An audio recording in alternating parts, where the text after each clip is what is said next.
Ini kelebihan Nabi Nuh alaihissalam. Tapi semua kelebihan para anbiya itu disatukan kepada diri sosok Nabi Muhammad sallallahu alaihi wasallam. Beliau punya semua kelebihan para nabi. Walaupun tidak ditunjukkan secara persis. Kayak misalnya Nabi Sulaiman. Nabi Sulaiman dibukakan kekuasaan dua alam, manusia dan jin. Nabi Muhammad juga pernah. Buat Nabi Muhammad itu nguasain jin tuh gampang. Bahkan beberapa ayat Al-Quran, salah satunya surat jin, Allah menyebutkan bagaimana jin masuk Islam, dapat hidayah gara-gara dengerin Nabi Muhammad baca Quran. Nabi Muhammad posting lagi tilawah gitu, terus tiba-tiba jin nge-like dan masuk Islam. Jadi followers Nabi jin. Dan itu bukan jin yang lagi kayak iseng lewat, lagi ngapain gitu, gak sengaja buka akunnya Nabi Muhammad. Bukan, jin yang memang selama ini itu pengen mengganggu Rasulullah SAW. Jadi iblis itu mengutus pasukannya di seluruh dunia untuk mengambil sampel tanah dari negeri-negeri yang ada di seluruh dunia. Sampel tanah. Kenapa dicari sampel tanahnya? Karena iblis ngelihat pintu langit itu sekarang udah pakai password kalau mau masuk, susah. Pakai sidik jari. Mau masuk ke sana itu nggak semuanya udah di lock akunnya. Dulu kan kalau mau kepoin langit tuh mudah, naik turun. Kalau ada berita di langit mereka langsung tahu kelompok jin, terus bikin kekacauan di bumi. Misalnya di langit itu Allah akan turunkan rezeki kepada hambanya. Akhirnya jin ngegodain hamba itu supaya nggak bekerja, supaya nggak jujur, sehingga rezekinya dicabut oleh Allah. Pokoknya ngeganggu orang aja tuh.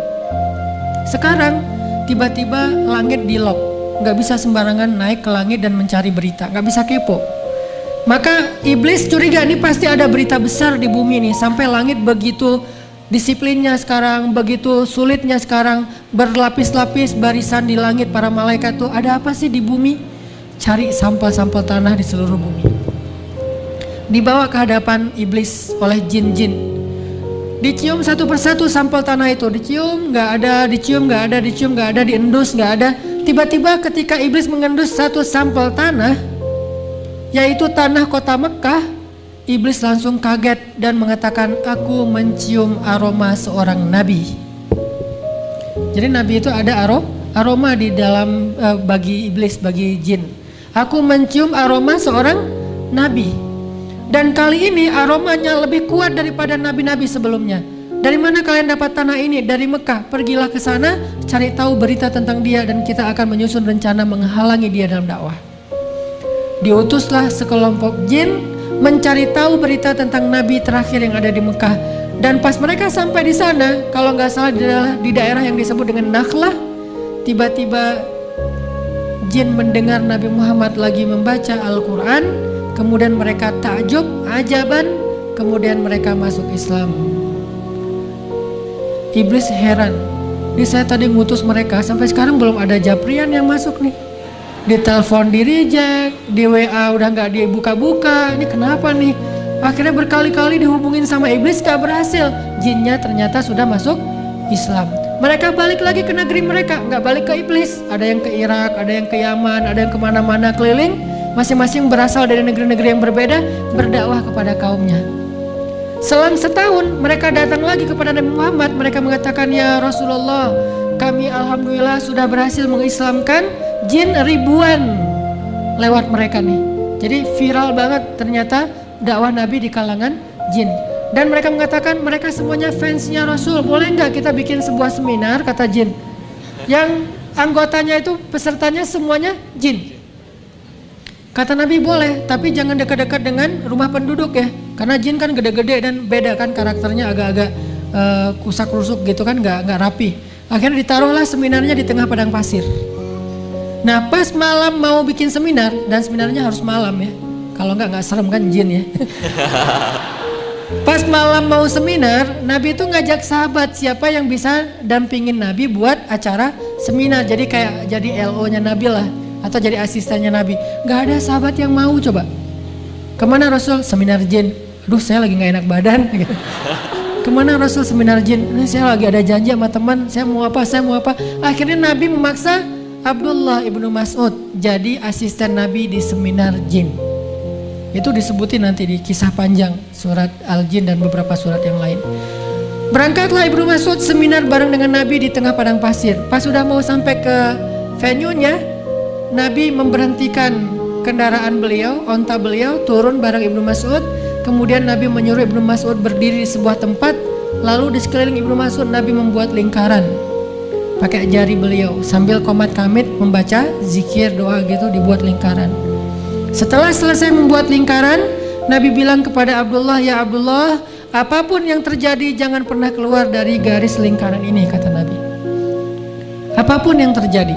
Siap ya Rasulullah. Rasul mau kemana? Saya mau ke stage, mau seminar. Berangkatlah Nabi ke tempat seminar. Ternyata begitu Nabi berhenti di tengah padang pasir, berbondong-bondong datang anggota atau peserta seminar itu dari kelompok jin. Jadi nggak jauh dari situ tuh kayak ada meja registrasi ulang gitu kan. Terus jin datang, ngantri registrasi ulang. Pak udah bayar? Udah. Kok nggak ada nih namanya di laptop gitu-gitu.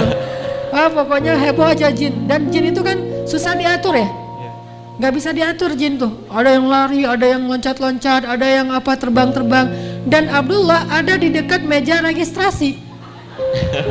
Abdullah bin Mas'ud ada di dekat meja registrasi yang sekarang lagi crowd banget, lagi rame banget jin berkumpul di situ. Sehingga Abdullah hampir terinjak-injak di antara jin. Gede-gede tuh jinnya. Ada yang bertanduk, ada yang mirip hewan, ada yang segala macam. Abdullah ngelihat ngeri banget pemandangan waktu itu. Suaranya riuh luar biasa, lebih daripada riuhnya pasar dan konser, riuh banget. Dan kata Abdullah, hampir saja saya lari karena ketakutan. Kalau saya tidak ingat dengan pesan Nabi, jangan keluar dari garis yang Nabi buat. Bertahan aja di situ sambil tutup mata, segala macam, tutup telinga, saking riuhnya jin. Pas jin udah berkumpul, rame, Abdullah tidak bisa melihat Rasulullah karena ukuran jin kan gede-gede ya. Nabi ada di tengah, jin itu kayak bertawaf. Pokoknya suasananya serem banget. Ini lebih daripada cerita Harry Potter, Lord of the Ring, pokoknya gitu-gitu, ngeri tuh. Setelah lama, mungkin seminarnya kurang lebih 1,5 jam, kemudian ada tanya jawab gitu, selesai. Udah beres tanya jawab, jin satu persatu bubar, terbang, balik lagi ke negerinya. Tinggal beberapa kelompok jin yang masih curhat sama Nabi, karena sesi tanya jawabnya bertahap. Nah, Abdullah dari jauh kan nggak kedengaran ya suaranya dari kejauhan. Apa kok ada jin yang datang ke Nabi, terus berangkat, balik lagi, datang lagi, balik lagi. Selesai semuanya, tiba-tiba Nabi naik turun di atas bukit, balik bawa beberapa barang kayak batu atau kayak tulang-tulang gitu. Beres semuanya, jin udah pada pergi, Nabi balik.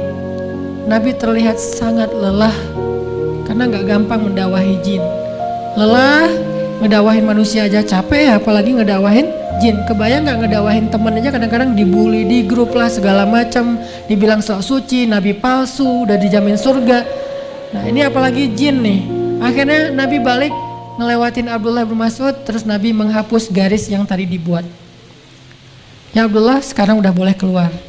Apa yang terjadi Abdullah? Ya Rasulullah, kalau nggak ingat dengan pesan engkau, saya sudah lari tadi. Kata Rasulullah, seandainya kamu keluar selangkah saja dari garis ini, maka kita nggak akan ketemu lagi sampai hari kiamat.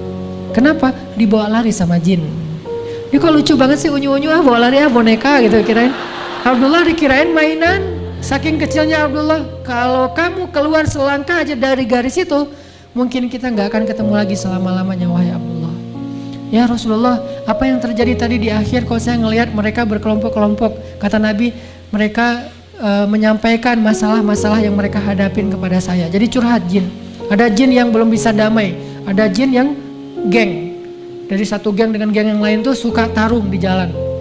Akhirnya mereka bilang, ya Rasulullah, kita nih ada 2 geng dari daerah Syam.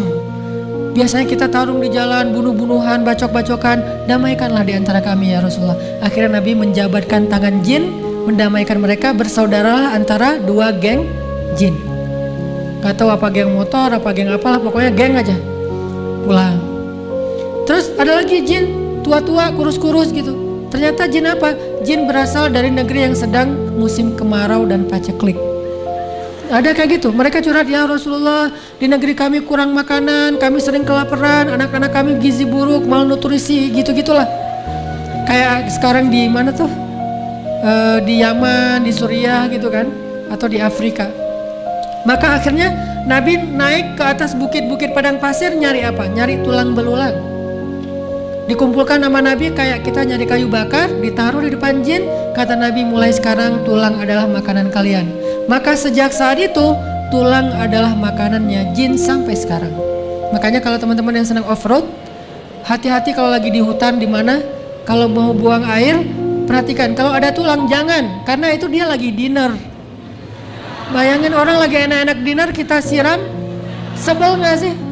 Nggak usah jin yang temperamen ya, manusia aja digituin kan pasti dipukulin tuh, dikeroyokin. Jadi wajar kalau pulang-pulang dari sana tuh hilang akal lah atau apalah segala macam. Tiba-tiba jadi orang kayak setengah sadar atau digodain sama jin, disantet sama jin. Kenapa? Karena kita orang lagi enak-enak makan digangguin.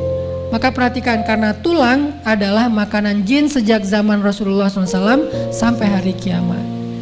Tapi kok nggak habis? Karena mereka makannya nggak kayak kita. Kalau kita kan makannya dihabisin ya, kalau mereka dijilat-jilat gitu lah, mirip-mirip kayak anjing gitu lah makan tulang, menjilat tulang. Ini yang terjadi pada Rasul.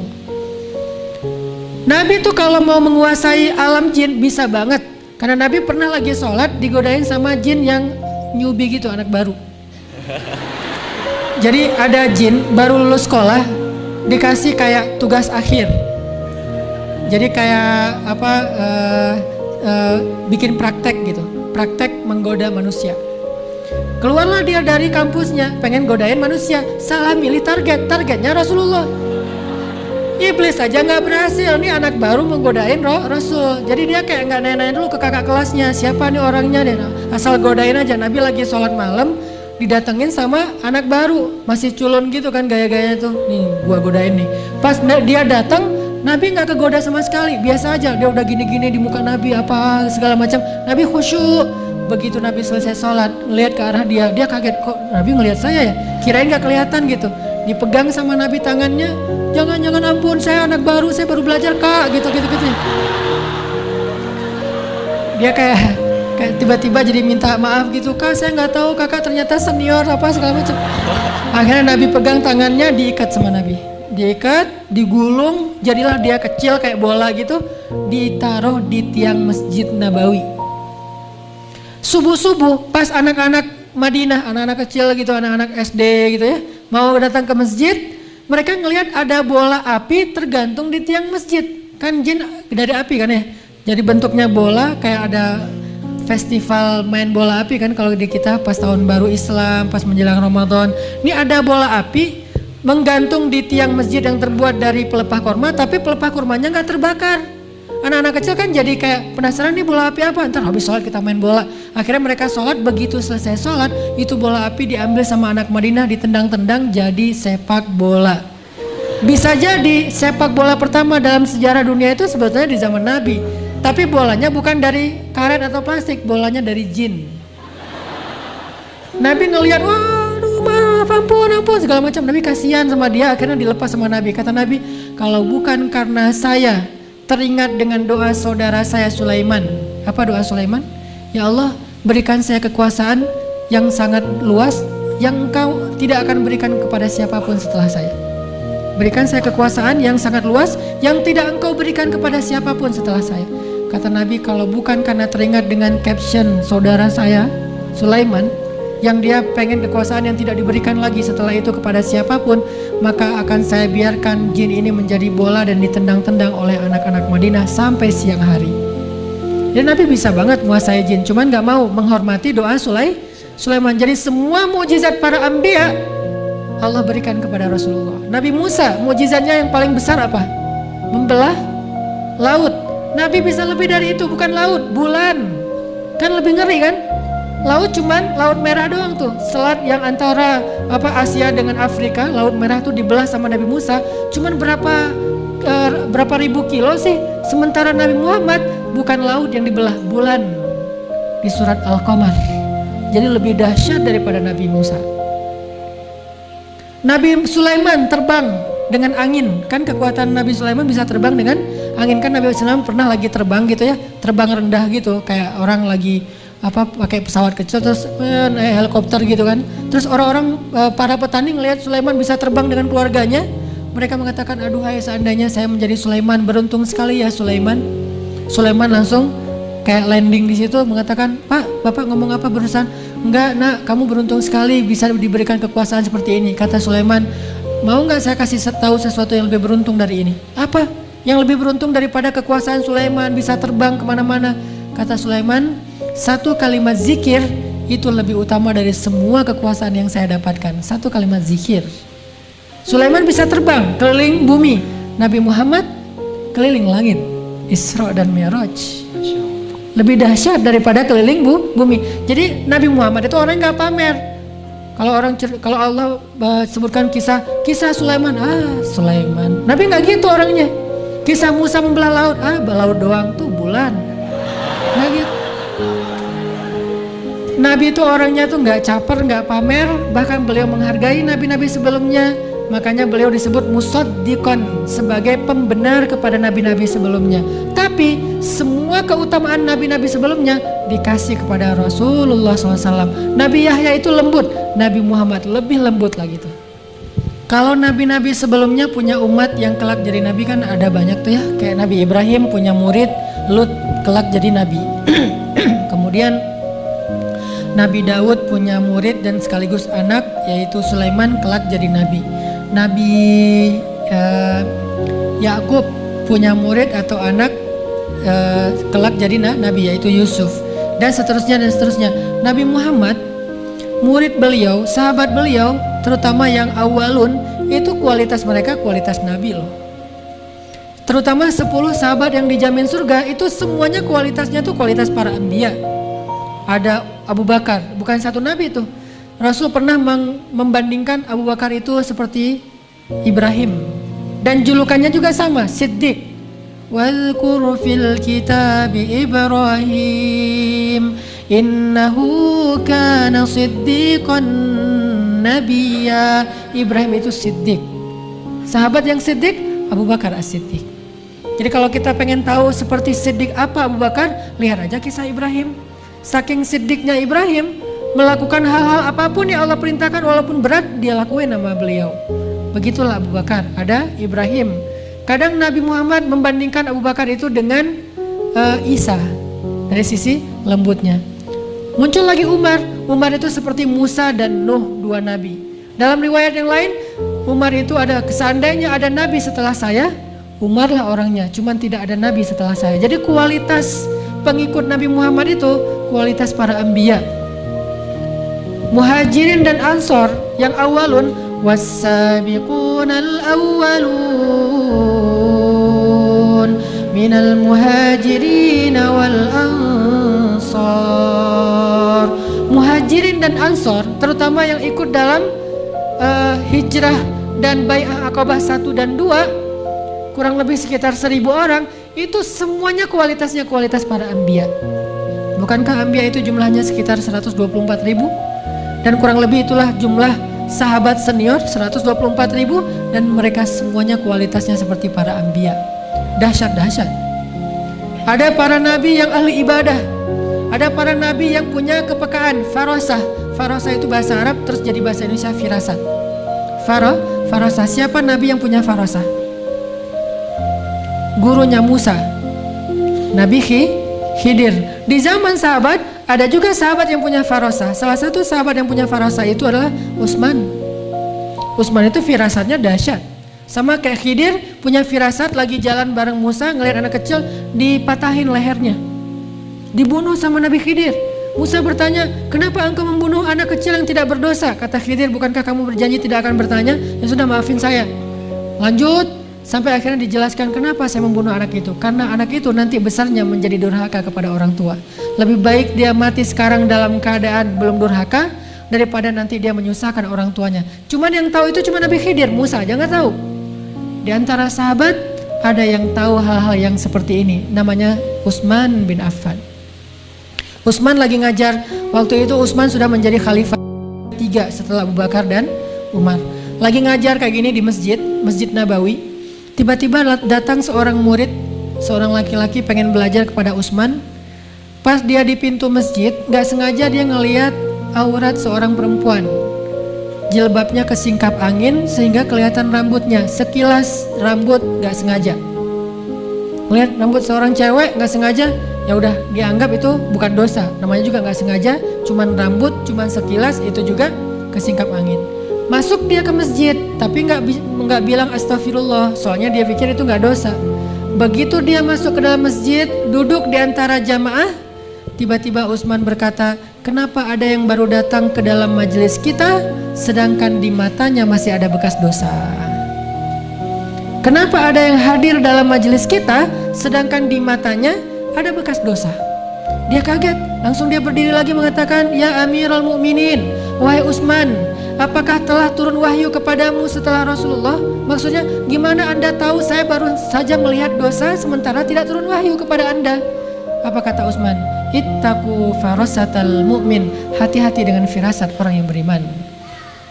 Orang yang beriman yang udah ininya luar biasa, kepekaannya tuh tinggi teman-teman, sampai bisa tahu hal-hal yang kita tidak tahu. Itu Utsman bin Affan, seperti Khidir, atau bahkan banyak ulama yang mengatakan Khidirnya sahabat Ali bin Abi Thalib. Itu Khidirnya sahabat yang tahu hal-hal yang spesial. Ada lagi yang mengatakan Khidirnya sahabat Abdullah ibnu Abbas. Abdullah ibnu Abbas, dia bukan hanya tahu tafsir, tapi dia juga tahu takwil. Takwil ini susah loh. Takwil ini tidak dipelajari dengan ijazah Al-Azhar, LC, MA, doktor, itu nggak tahu takwil. Taunya tafsir, kan di kampus itu ada namanya jurusan tafsir ya. Tidak ada kampus jurusan takwil. Pernah dengar? Ada fakultas takwil. Paling-paling ada buku takwil mimpi ya, walaupun isinya bukan takwil, sebetulnya tafsir. Takwil itu bukan dipelajari dengan teori. Takwil itu dipelajari dengan iman. Kekuatan iman, kepekaan batin membuat seorang bisa mentakwilkan sesuatu lebih daripada orang lain. Ini nih takwilnya Ibnu Abbas. Dan gak heran karena Ibnu Abbas dapat doa Nabi, Allahumma faqihu fiddin wa alimhu ta'wil. Ya Allah, fahamkan anak ini tentang halal dan haram, ajarkan dia takwil dalam agama. Takwil. Takwil itu kalau di zaman Nabi Muhammad itu kayak menerka atau menebak masa depan. Bukan meramal ya, karena kalau meramal bisa benar bisa salah. Ini menyampaikan berita masa depan apa yang akan terjadi. Itu Nabi Muhammad bisa. Sampai Nabi Muhammad SAW mengenal seorang sahabat, seorang tabi'in yang gak kenal dengan beliau, yang gak pernah bertemu dengan beliau, tapi Nabi Muhammad menyebut namanya. Namanya siapa? Uwais Al-Qarani. Jadi teman-teman, generasi sahabat itu kalau kita mau lihat dari sisi anak muda, mereka adalah generasi yang 90%-nya anak muda dan semuanya itu keren-keren. Kualitasnya apa? Kualitas para nabi. Kalau perempuannya, ada di antara sahabat 2 perempuan sempurna yang di dunia cuma ada 4. Bayangin, kata Nabi, kamula minar rijali kathir walam yakmul minan nisa illa arba'ah. Laki-laki sempurna itu banyak, yaitu para nabi 124.000. Tapi tidak ada perempuan yang sempurna kecuali 4. 4 ini, 2 yang pertama beda zaman. Satu di zaman Fir'aun, yaitu istrinya Fir'aun, Asiyah. Satu lagi di zaman Nabi Isa, yaitu ibunya Musa, Maryam. Beda zaman jauh kan antara Musa dengan Isa. 2 lagi satu zaman, saking spesialnya zaman itu, Khadijah dan Fatimah, ibu dan anak. 4 perempuan yang sempurna, Asiyah istri Fir'aun, Maryam anak Imran, Khadijah anak Khuwailid istri Rasulullah, dan Fatimah anaknya Rasulullah SAW. Bertemu di satu zaman 2 perempuan yang paling sempurna. Ketemu lagi tuh anak dan ibu lagi tuh. Saking spesialnya generasi ini. Fatimah, perempuan yang kalau dibandingkan dengan perempuan sebelumnya cuma bisa dibandingkan dengan Siti Maryam. Khadijah, Aisyah yang sama-sama dapat salam dari Allah. Allah mengutus malaikat Jibril cuman pengen ngasih salam buat Khadijah. Mengutus Jibril cuman pengen ngasih salam buat Aisyah. Datang Jibril ke rumah Khadijah. Waktu itu Khadijah lagi di dapur. Tok tok tok, assalamualaikum. Jibril kan kalau datang ke bumi itu menjelma sebagai seorang laki-laki yang sempurna ya. Cowok keren banget. Tok tok tok, assalamualaikum. Waalaikumsalam. Nabi tahu suara Jibril, langsung dibukain sama Nabi. Jibril, masuk Jibril. Masuklah Jibril, duduk di ruang tamu. Gak lama kemudian Jibril menyampaikan berita, Nabi ketawa, kemudian Jibril minta izin pamit langsung pulang naik ke langit. Gak lama kemudian datanglah Khadijah. Apa yang dikatakan Jibril tadi? Ketika Jibril datang menemui Rasulullah, Jibril mengatakan, ya Rasulullah, sebentar lagi Khadijah akan datang membawa roti dan madu. Kalau dia berikan roti dan madu itu kepadamu ya Rasulullah, sampaikanlah kepada dia, Allah menitipkan salam untuk Khadijah. Allah ngasih salam buat Khadijah. Kurang istimewa apa coba? Kita dapat salam dari seseorang aja udah kegeeran minta ampun ya. Sampai oleng naik motor gitu ya.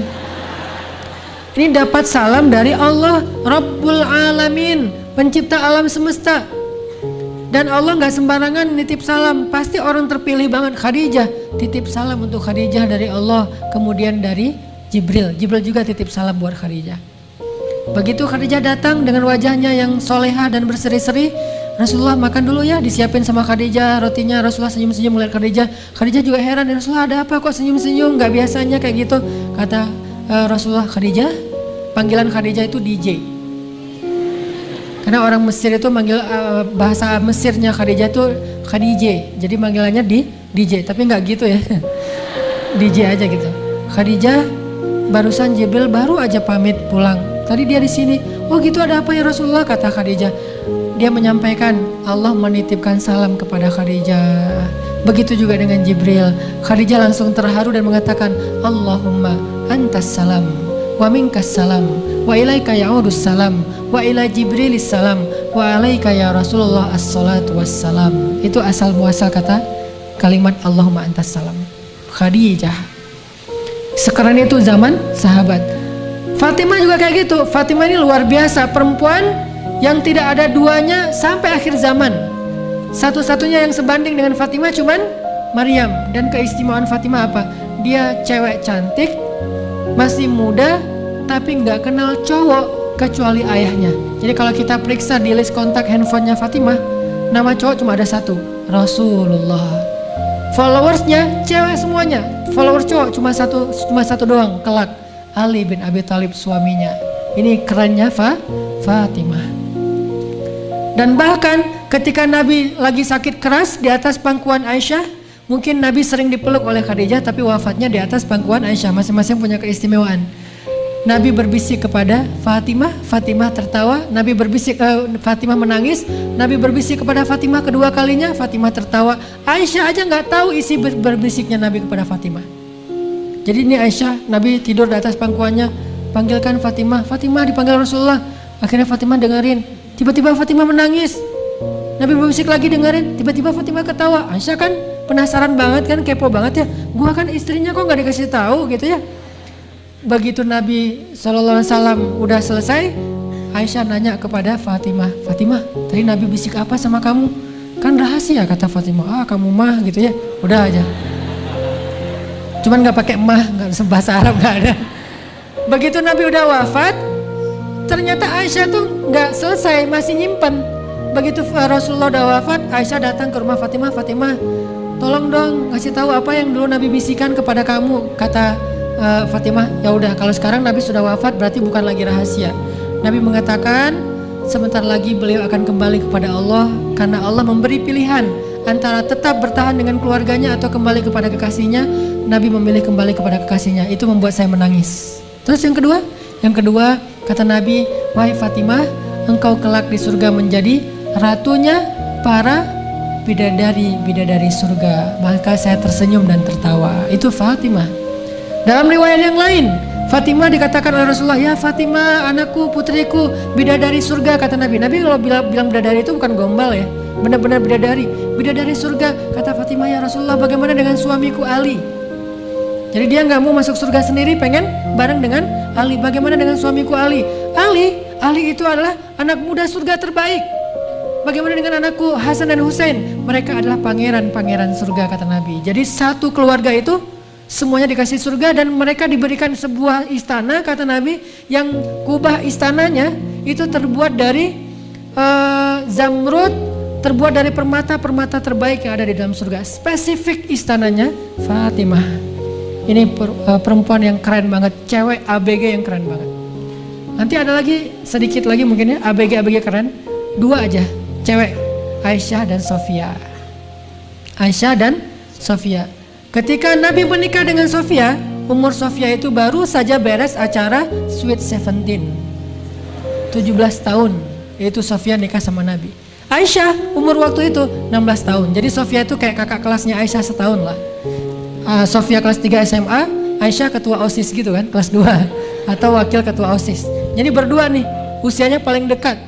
Dan kedua cewek ini di usia muda mereka sangat-sangat terjaga, udah cantik, terkenal, orang-orang terhormat, kaya raya, tapi terjaga banget. Dan tidak ada yang tahu Aisyah, yang pernah menyentuh Aisyah kecuali Rasulullah Sallallahu Alaihi Wasallam. Jadi buat teman-teman, kece itu bukan cuma penampilan. Oke, emang Khadijah itu cantik pasti, Fatimah itu cantik, Aisyah itu cantik, Sofia itu cantik, tapi bukan itu nomor satu. Akhlak, iman, itu yang buat mereka spesial di sisi Allah. Karena kalau cantik doang, nanti ada kalau di Mesir itu ada siapa simbol cewek cantik di Mesir?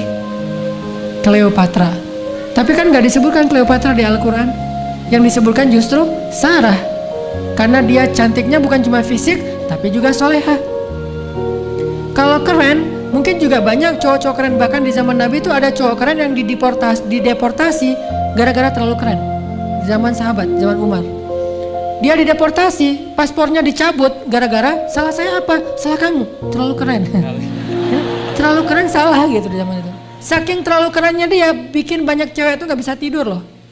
Semuanya nyebut nama dia, seandainya saya jadi istrinya, seandainya saya jadi kekasihnya, sampai dan rambutnya itu ikal sepundak, dipanggil sama Umar, bawa dia ke sini, saya pengen tahu anaknya kayak gimana. Pas datang, oh ini anaknya, keren gitu. Terus Umar bilang, kalau gitu supaya kamu nggak keren lagi, dibikin nggak terlalu keren, potong rambut kamu, panggil barber shop gitu, potongin rambutnya. Pas sudah dipotong, akhirnya dia pakai sorban karena rambutnya udah pendek kan. Dia pakai sorban, datang lagi ke Umar. Pas dia datang ke Umar pakai sorban, kata Umar, ini lebih keren daripada yang tadi. Susah bikin dia nggak keren. Mungkin dulu kalau udah ada kupluk, dia udah pakai kupluk gitu. Mungkin lebih keren kali ya kalau pakai kupluk ya. Saya lah ya. Akhirnya dideportasi gara-gara terlalu keren. Tapi kan nggak istimewa, keren doang. Moral dan iman. Makanya yang membuat mereka kece itu bukan cuma fisiknya, bukan cuma duitnya, tapi iman dan akhlak. Mudah-mudahan itu dulu yang kita perindah, yang kita dandanin, yang kita make upin setiap hari. Apa kabar make up iman saya hari ini, touch up iman kita hari ini, akhlak kita hari ini. Terus itu yang dipakai. Jadi kalau kita pengen keren itu pakai baju yang bagus, celana yang keren, topi segala macam, itu kan dandanan zahir ya. Itu kan keren zahir. Dandanin juga secara batin hati kita dan akhlak kita dengan dandanan dan perhiasan-perhiasan yang bagus. Dan salah satu perhiasan perempuan yang paling berharga biar bikin dia kece, sifat malu. Itu perhiasan paling indah pada diri perempuan. Dan perhiasan yang paling indah pada diri laki-laki yang bikin dia kece, tanggung jawab. Jadi mahkotanya perempuan adalah sifat rasa malu, mahkotanya laki-laki adalah tanggung jawab. Mudah-mudahan kita menjadi seperti mereka insya Allah, bukan hanya fisiknya tapi juga zahir dan batin. Barakallah.